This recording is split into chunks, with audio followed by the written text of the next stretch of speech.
the shame of, I did the wrong thing. I have to run away and hide now. That was like the trajectory of life for me.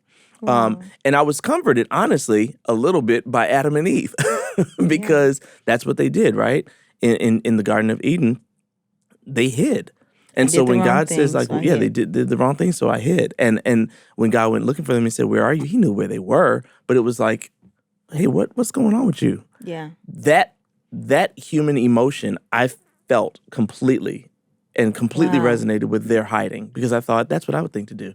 What's interesting is when you first told me that story, because I've heard that story before. Mm-hmm. I have in my mind how that story goes based on how you first told me. Mm-hmm. And the way you first told that story, mm-hmm. it was, I thought you brought, like, the entire tank shattered. Mm-hmm. And that you had to run out with water at your heels. Water and glass. That's what it felt like. It may as well have been. Because I think people who deal with shame, it's all that. Mm-hmm. It is a thermometer, but it feels like the glass is shattered and the water is overflowing onto the floor and flooding. That it feels exactly the same to me. It doesn't, there's no disconnect. And so the shame that I felt, the you failure, you messed up now, no one wants you here, you got to get out of here, go sit by yourself, be alone. All of those messages were like screaming at me through a little thermometer that floated to the bottom of the aquarium. Wow. And as simple as it was for them to fix it, and as common of an occurrence as it was like, well, you in your 7-year-old understanding really misunderstood what was going on. Yeah, what was going on. The thing, and just to be honest, the thing that has thrown me into a shame cycle throughout the years has probably been, I'm sure you could help me come up with several, but one of them has been food. And the only thing I can think of like that is that I'll be trying to eat healthily, right? Mm-hmm. And take care of my body and eat well.